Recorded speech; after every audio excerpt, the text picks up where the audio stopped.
scheduled regular session for the month of January order. Mr. Chair, I move that we dispense with the invocation and the matter on text. Moved by Councilor Rodolfo. Seconded by Councilor Season, Councilor Bernabe, that we suspend item number 2 and 3 to expedite our session. Any objection? Hearing none, the said items are suspended. Madam Secretary, kindly go down the roll call.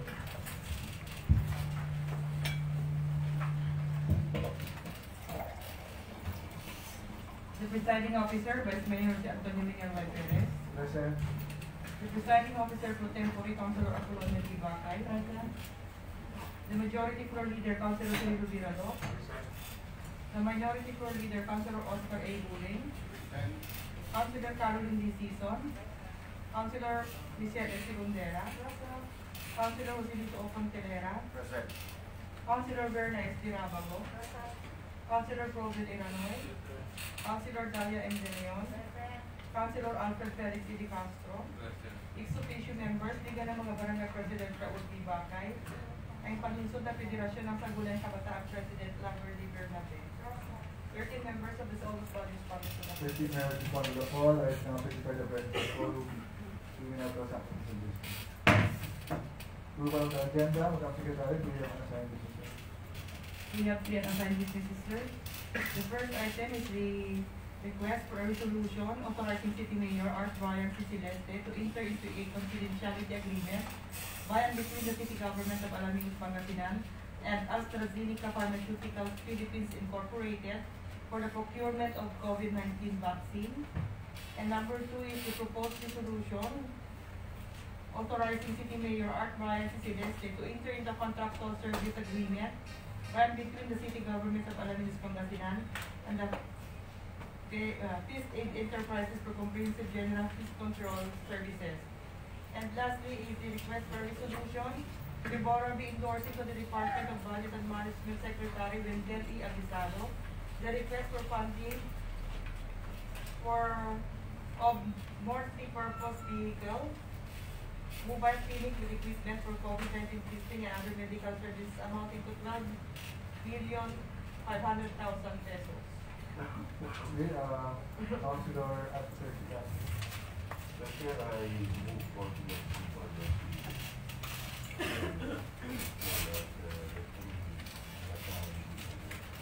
the It's been moved by Councilor De Castro and seconded by Councilor Rabago, Councilor Bacay, Councilor Segundera, Councilor Season.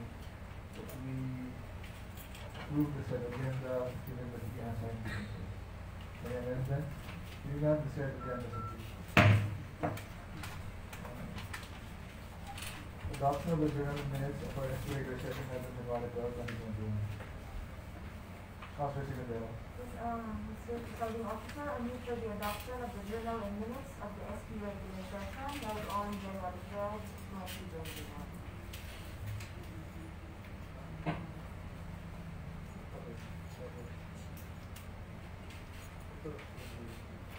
Manifest ko natin yung pinamait niya.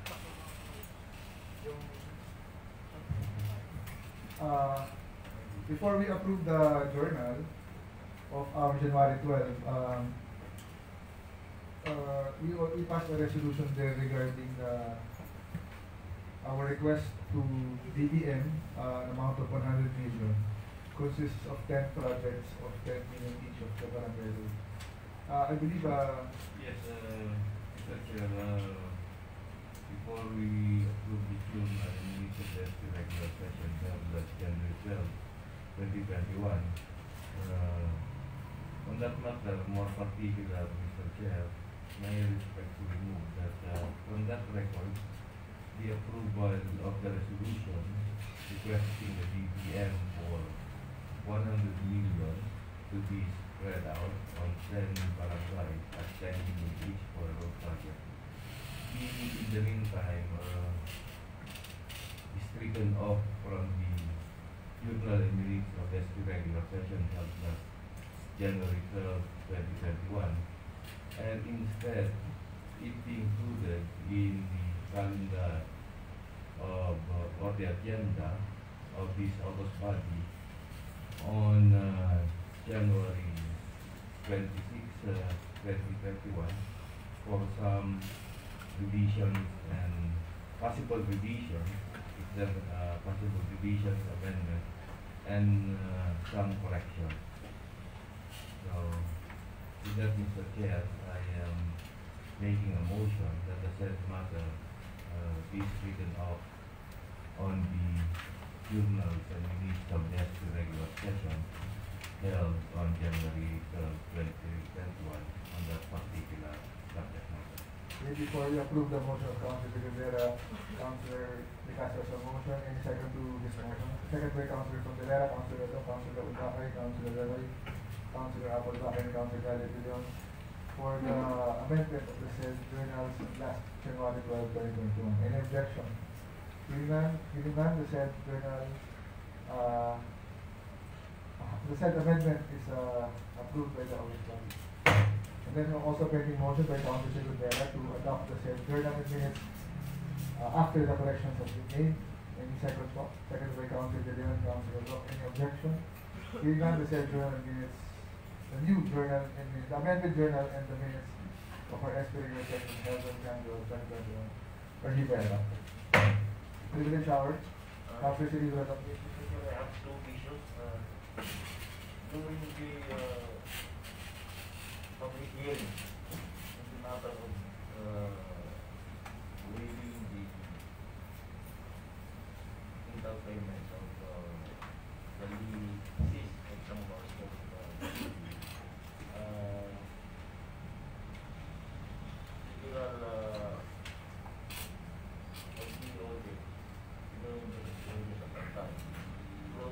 regarding the request to also waive the collection of the quarterly payments from the business.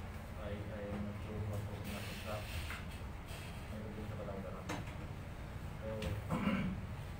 Business success around. So the position at the time is somebody will schedule committee hearing for the purpose of reviewing the provisions of that particular document. If possible, granting also the request of these people that are forward the waiving return payment, quarterly payment from the time the pandemic started, where when these business people close their business, so they have not to earn their income. Second is the issue regarding the difficulty we are renewing the permit. We have difficulty in obtaining file clearances of file. So I would like to, for the first issue, I would like to speak committee hearing. So everybody agree for the purpose of reviewing the ordinance concerned and this invite mga tao. Those people who raise the issue. And second, there will also be dialogue with the personnel of the fire department to clear the issue about the difficulty encountered by people being fire clearances. Okay. Are these two separate? One committee hearing, one dialogue, or isa na po lahat? Hindi po. Isang committee hearing, isang dialogue po. So when do you want to schedule the committee hearing, Councilor?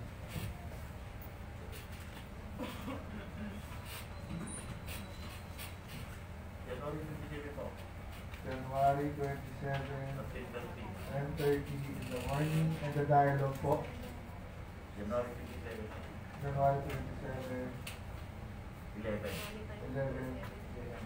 Siguro baka mapag-usapan dun sa ordinance yung ano, if we're gonna invite the local finance committee, yung other concern din natin last week, yung bakit pagka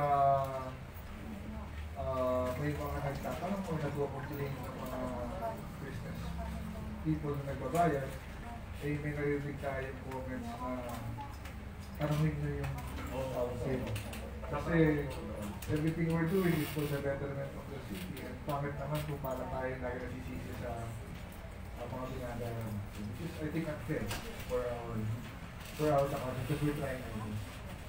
Sir, masyado na po maraming committee sa 27. Oh, sige. We already scheduled 3 prior to Okay, we have 3 schedules already on January 27, January 28. Check ko lang po yung, pinapacheck ko po yung schedule calendar natin. Wala. Wala. Kung wala pa po dyan sa Wala. Sa kanila.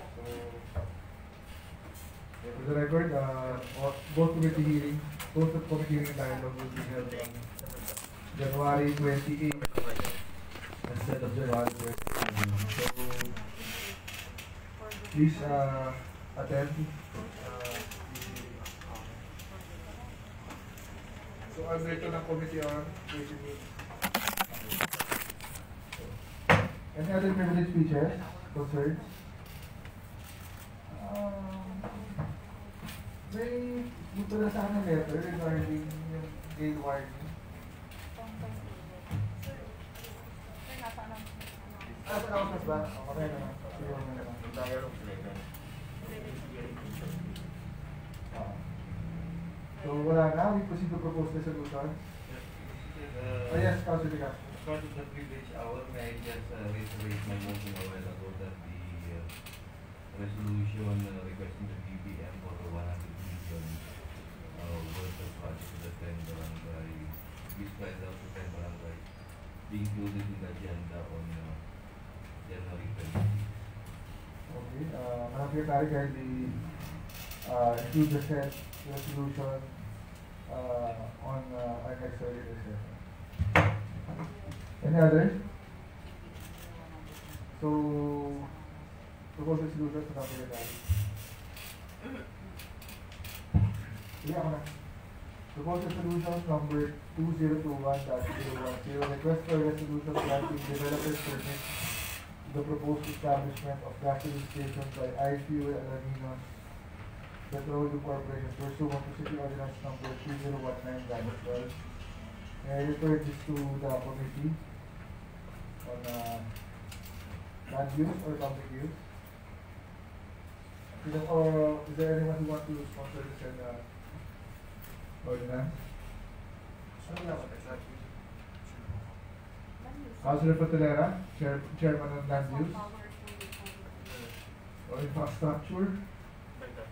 Shall we schedule a committee hearing? Sir? Mr. Chair, I scheduled for hearing February 3 o ano? Puno na tayo next week. February February 3. 3, please. February 3, what time po? Good. 9:30. Dali ka. After siguro, 10:30. Fairness? February 12. February 5, 10 a.m. 10 a.m. Okay, the Chairperson of Infrastructure and Land Use scheduled committee hearing on February 5 and lakad naman. Please invite the proponent and of course our zoning officer, city engineer, and all people concerned regarding this construction and permit. Next item, Madam Secretary. Under unassigned business, we proceed to item number 1 regarding the confidentiality agreement with AstraZeneca. I would like to refer this to our chairperson of that, Councilor Apple Gakay. Shall we schedule a committee hearing? Mr. Secretary Minister, I would like to schedule the meeting on February 5. Oh, sabay na natin. 10:30. 10:30. Councilor Apple Gakay, chairperson of health, scheduled sa committee hearing on February 5, 10:30 a.m. Siguro joint committee natin ito sa Laws and Rules kasi confidentiality agreement. Please invite the proponent and the people to share regarding the segment. Next unassigned business is the resolution regarding the giving authority to contractual services agreement regarding the general pest control services in our city. I would like to endorse it to the chairperson on environment. Maybe? Para na, okay. Would you like to schedule a committee meeting as well? Ikaw na? Sige na rin. Eight? No. For the pest control, sa this one. 7 times na rin. So, would you like to schedule it at 9 a.m. or at 11 a.m.? 11 a.m. Okay, Councilor Secretary, the chairperson of environment, schedules also a committee meeting regarding the item on the verified minimum plan. Next item would be a resolution favorably endorsing to the Department of Budget and Management Secretary Wendell E. Abisado the request for funding of 4 multi-purpose vehicle mobile clinical equipment for COVID-19 testing and other medical services amounting to 12,500,000 pesos. We have a guest. Though it's just a request, we still have a guest. Maybe we could hear from her as well since nandito lang po siya. Shall we suspend that list? It's been moved by Councilor Doc, seconded by Councilor Quezon, and Councilor Abago for the suspension release. Ano para?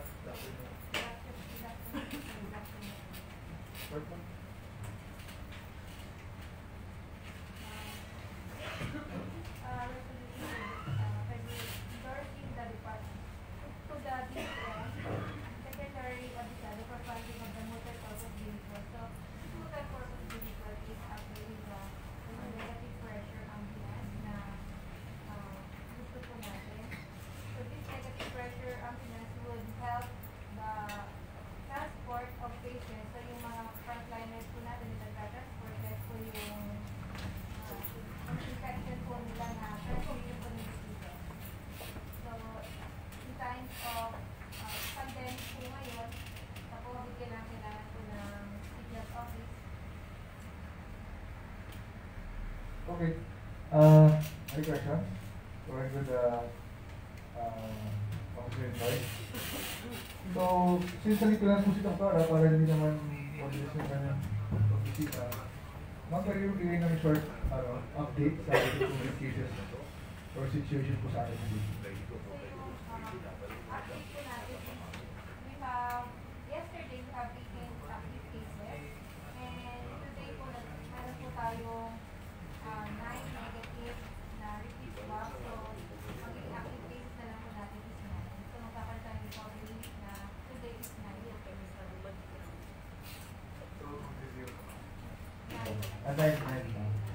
Any specific questions regarding COVID response here in our city, in our barangays, or in your different committees? Okay po ma'am. Thank you very much, Dr. Thank you po. So we will now lift the suspension of the rules. We proceed to committee reports. Joint committee report for the hearing held on what is the pleasure? What is the pleasure regarding the unassigned business number 3?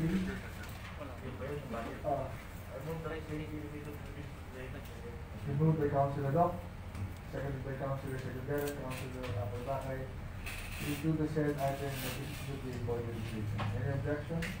Hearing none, the said item is included in the business of the report legislation. Next item.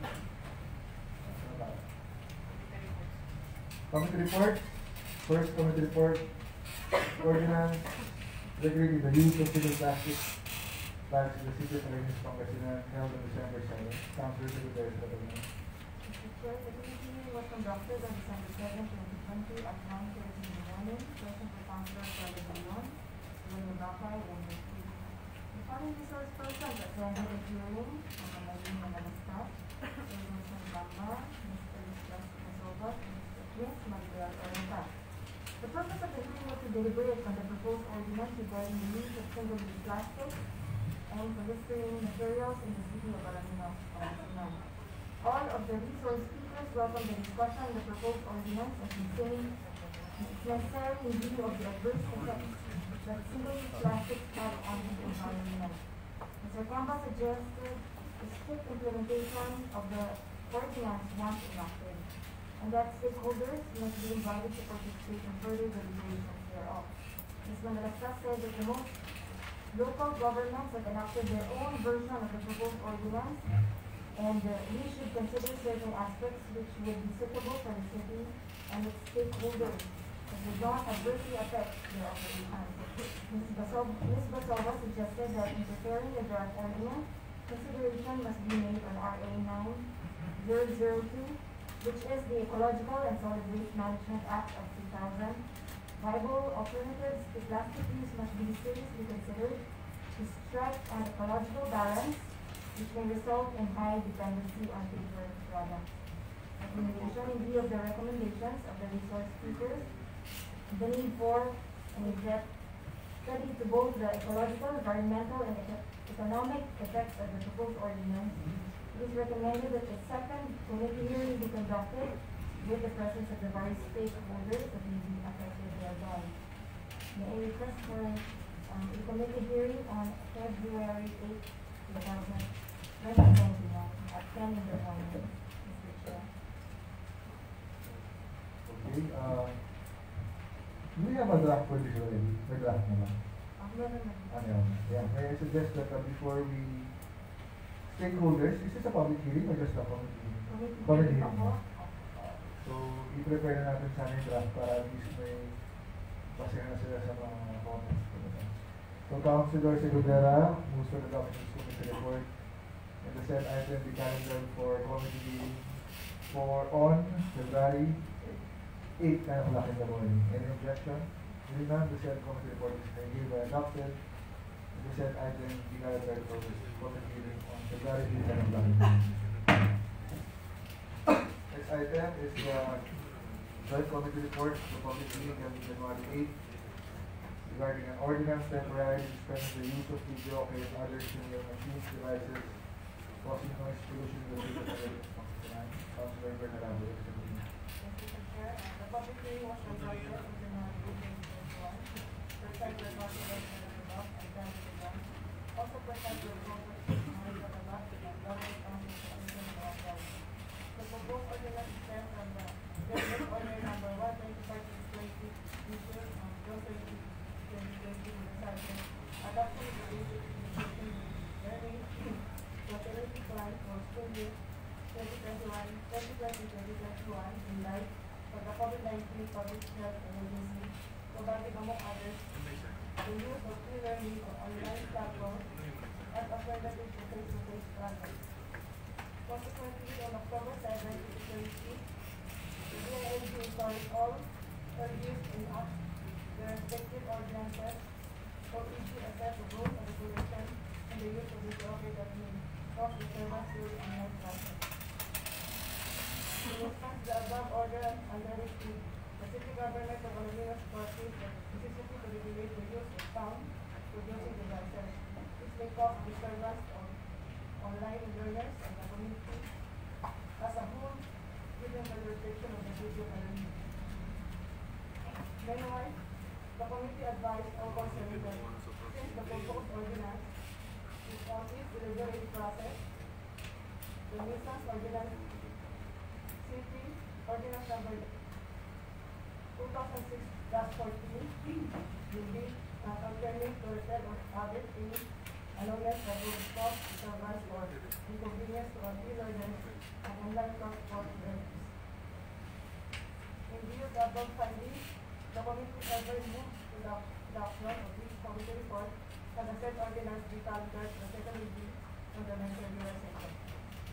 So, yung gagawin mo ordinance, amendment ng 200 ng 2016-14 o bagong ordinance? Bago. Bago. Okay. Councilor Bernardo moves for the adoption of this committee report. The said matter be scheduled for second reading and next regular session. Any objection? Hearing none, the said committee report is hereby adopted. And the said ordinance is calendared for second reading in our next regular session. Next item. Joint committee report from the meeting held on January 13 regarding the review of barangay and 2021 SK annual and supplemental budgets 2020 of the following barangays indicating the details opposite each to it.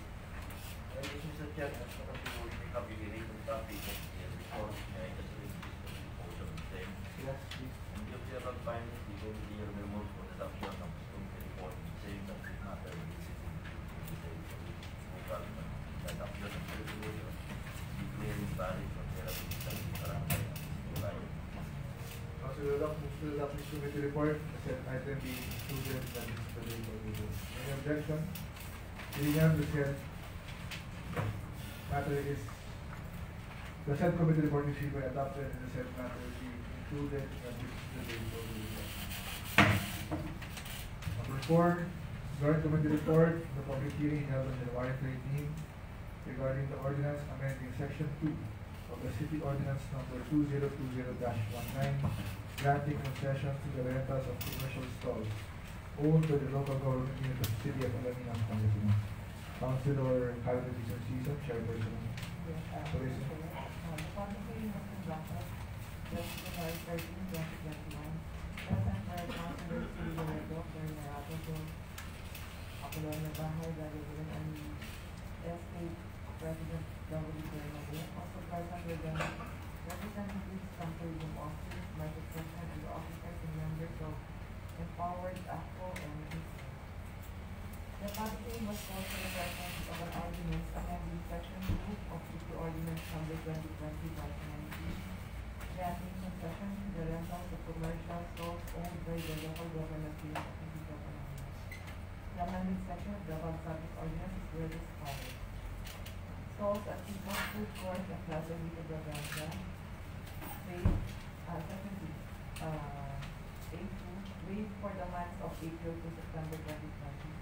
Under section 2B for local government, local food court, apple stalls and mermaids cafe, waived for the months of April to September 2020. Under section 2C, that one, for use of dinner stalls, barangay Luca, waived for the months of July to September 2020. Part of the concession is the inclusion of section 3 below, which read as follows.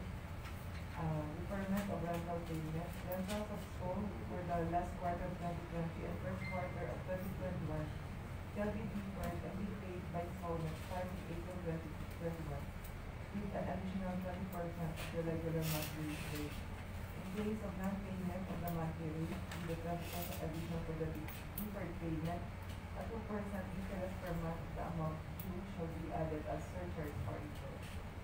Representative from Hisbah was requesting to remove the 2% interest. However, the committee emphasized that such imposition is intended for sole owners not complying with their obligation to pay on time.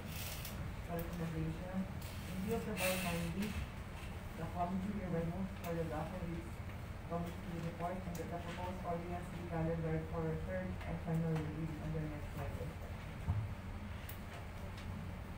Second reading na ba ito? Hindi pa tayo second reading? Hindi pa tayo second reading na? Wala namang nag-valid reaction. Masaya po sila.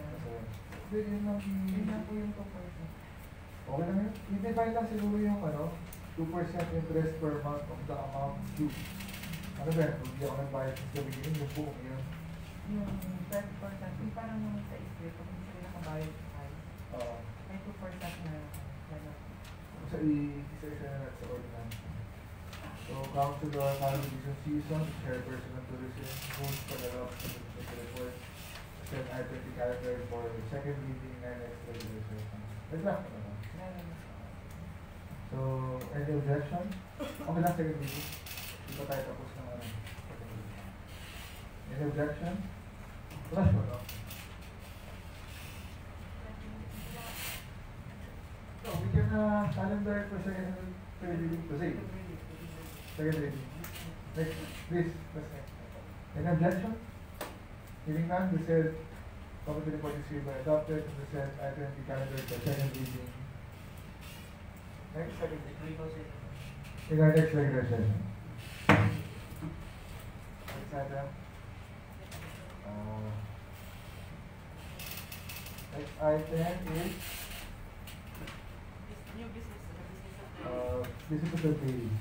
Under new business, the second reading, an ordinance imposing the fees for dialysis treatment services at the city's hemodialysis renal center. Councilor Applebahay.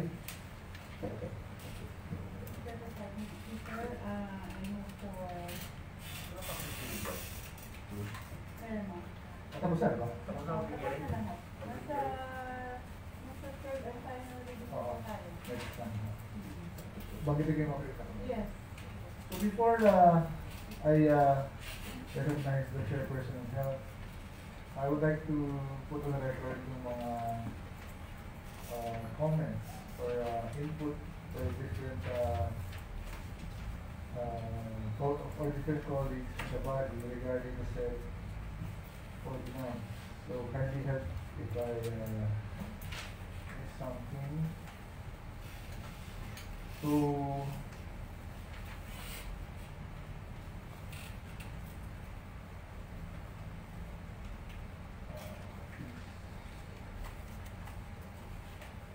sa scope and coverage, this ordinance shall cover all patients availing of the health services at the hemodialysis renal center.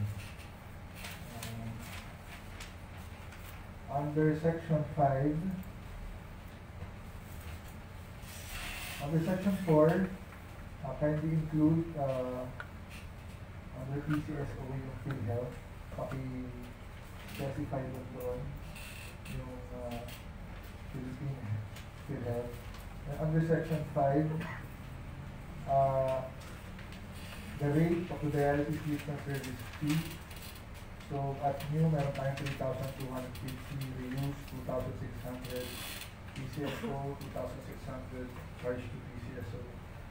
And then siguro we should also include here like what is the process on how to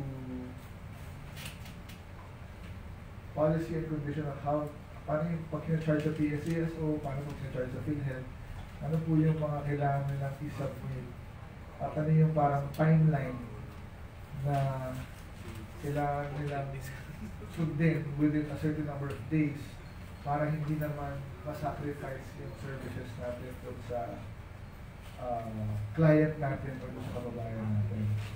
Ano ngayon? And then under section 6, the schedule of payment by the patient, we will put a portion here that we will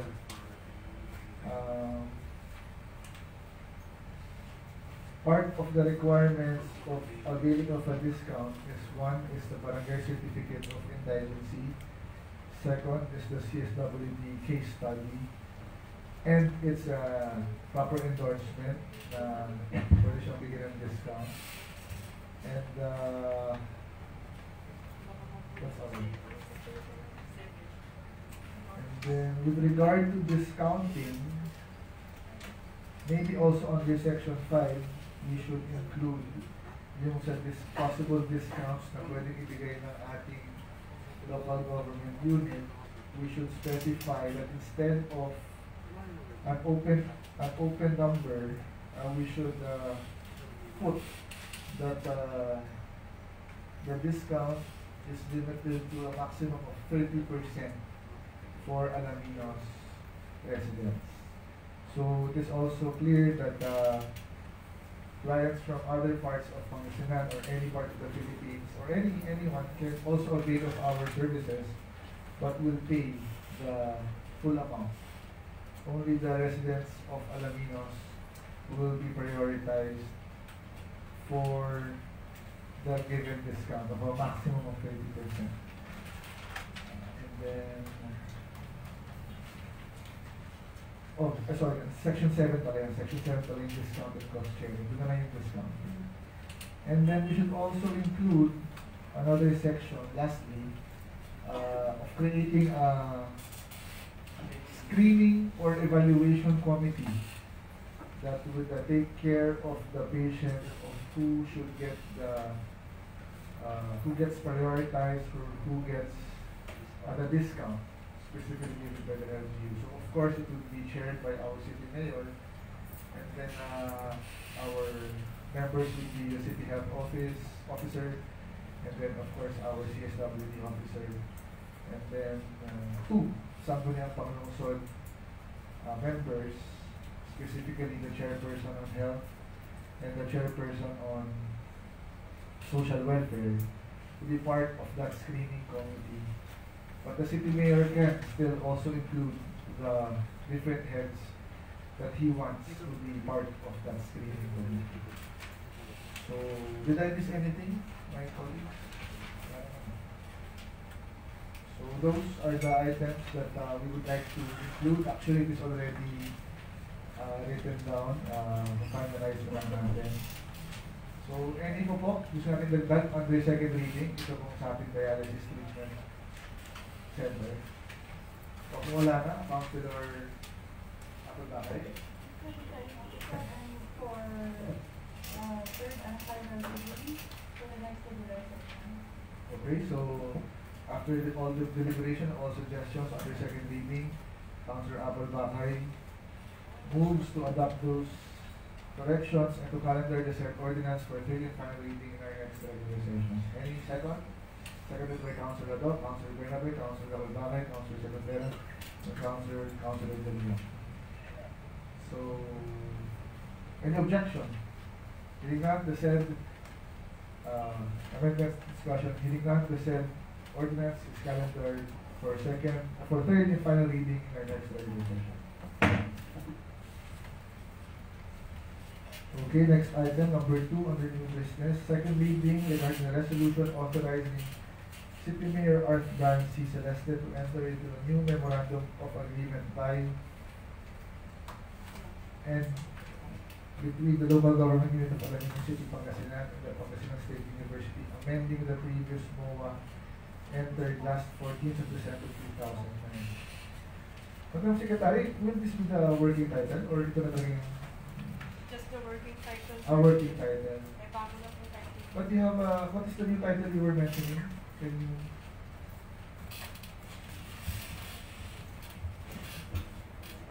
Resolution authorizing City Mayor Art Brian C. Celeste to enter into an amended memorandum of agreement by and between the local government unit of Alaminos City, Pangasinan and the Pangasinan State University.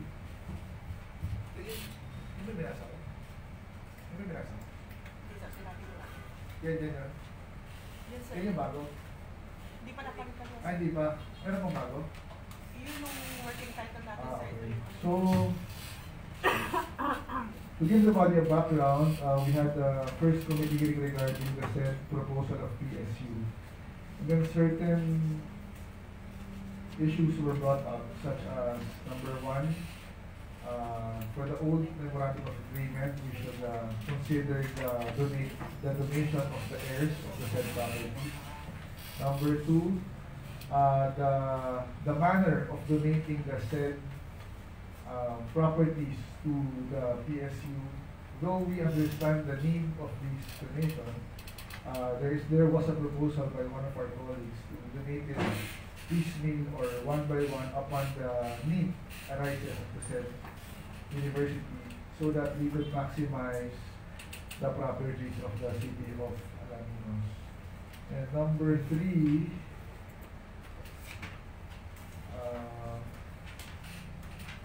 the requirement that we were asking from the assessor office to give the proper delineation of the specific properties be submitted to the August body to give more clarity on which part or which properties are we talking about.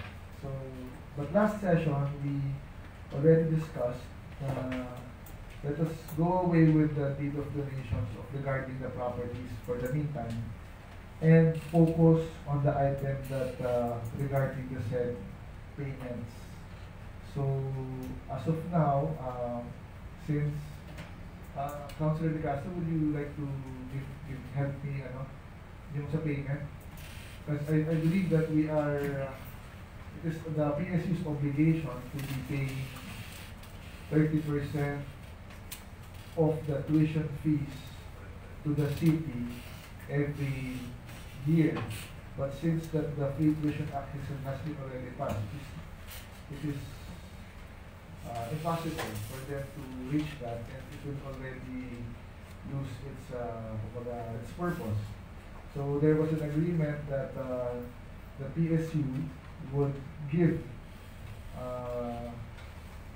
4 million pesos for the next 2 years and 1 million worth of benefits or services to the students for the next 12 years. So, tama ba? Okay. So there was a proposal that we focus the resolution towards the payment scheme first, and then to separate the issue of the donation of land and the donation and up until the requirements have been met. So, ma'am, pakiano na yung title. Ano bang naman ang title dyan? Actually, sir, I'm requesting for the old MOA, for the previous MOA to be amended para mailagay ko yung specific section, kung saan kung section ng MOA na yun niya kasi hindi ko nakalagay dun sa ating request. So, our working title will be Resolution Authorizing City Mayor Art Bayan C. Celeste to enter into an amended MOA with the between the local government unit of Alaminos City, Pangasinan, and Pangasinan State University, particularly on section of that MOA. Kung saan po yung, ano pong section ng dating MOA. The section talking about yung the payment. The payment Scheme and the and payment. period of the term of the agreement, sir. Only. Yes, sir. Yung dalawa lang. Okay po. Just for the record na wala mo ng lupa ako dito. So, yes, Councilor Gas. Just an observation on the working title. The inclusion of the section should also be included that there are new obligations that will be set forth on the new MOA. So it is not only the particular section that will be amended from the previous MOA, but there will be further a new obligation on the part of PSU on the amended MOA. So maybe we just try to wrap up the how it will look. So, tingnan lang natin. Basta next time we will look at that one. So, any other comments from the government bodies? So, wala na. What's the pleasure regarding sa namin?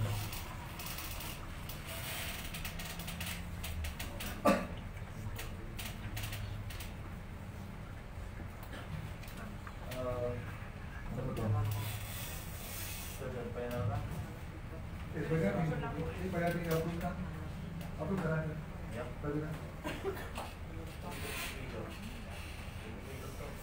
Councilor Atong-Bakay, Chairperson of Education. Moved by Councilor Atong-Bakay, seconded by Councilor Ganoy, Councilor De Leon, Councilor Rapagón, Councilor Season, Councilor Adong, for the adoption of the said resolution. Adopted tonight, please take note of the manifestations made by myself and Councilor De Castro. Any objection? Amendments, discussion, hearing none, the said resolution is hereby adopted.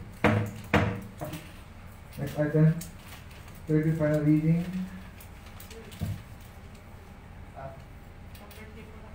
Ano yan? Sige, tama.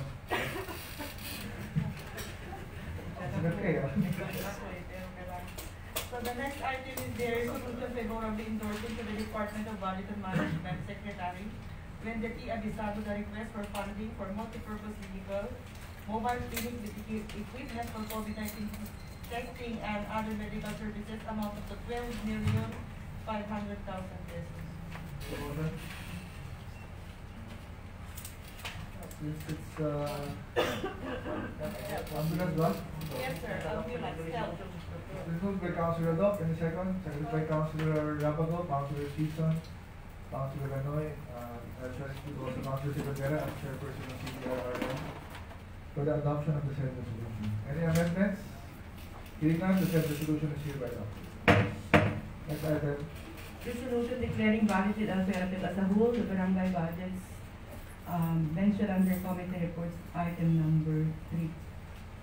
I move for the actual proposed resolution. Moved by Councilor Doc, seconded by Councilor Sison, Councilor Apolbacay, Councilor Raul Bacay for the adoption of the said resolution. Any objection? Hearing none, the said resolution is hereby adopted. Next item. Third and final reading of the ordinance institutionalizing Arbor Day in the city of Alaminos, Pangasinan, and requiring all civil society organizations, cooperatives, people's organizations, and other groups to plant seedlings as part of community social responsibility. Councilor Sigondera, recognized. Mr. Chair, I move that the said ordinance is scheduled for third and final reading on the next regular session. So, for approval. Enact na natin. I move that the said ordinance is enacted. It's been moved by Councilor Sigondera, the chairperson of environment, seconded by Councilor Bernabe, Councilor Lato, Councilor Raul Bacay, Councilor Sison, Councilor Gilbert, Councilor Apolbacay, for the enactment of the said ordinance. Sponsored by Councilor Michelle Sison Sigondera. Any objections? Amendment, discussion? Hearing none, the said ordinance is hereby enacted. Next item. Announcement po. Ma'am?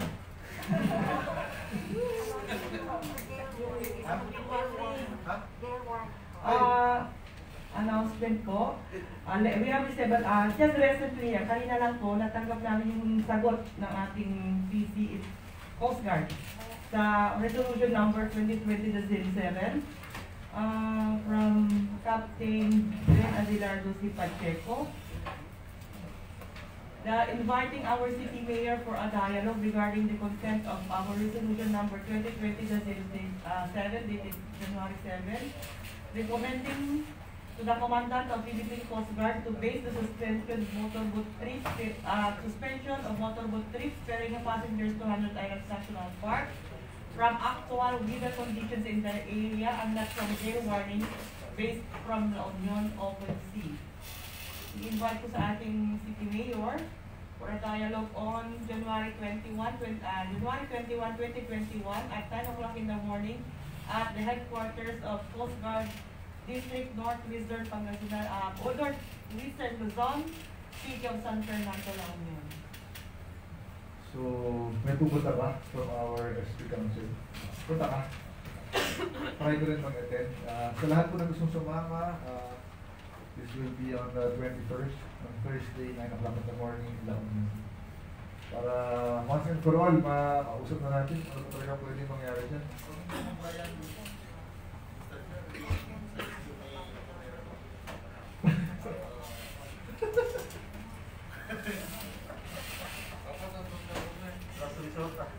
Any other announcements?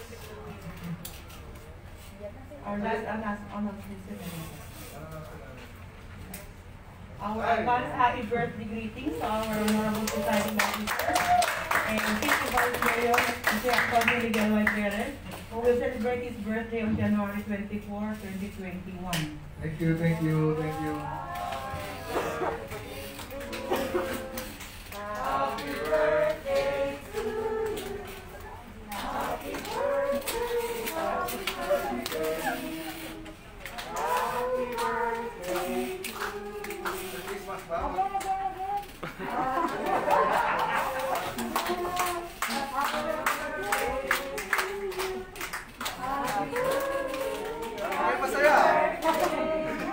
Happy birthday to you. Salamat. Salamat. Wish ko. Sana maging masaya tayo lahat.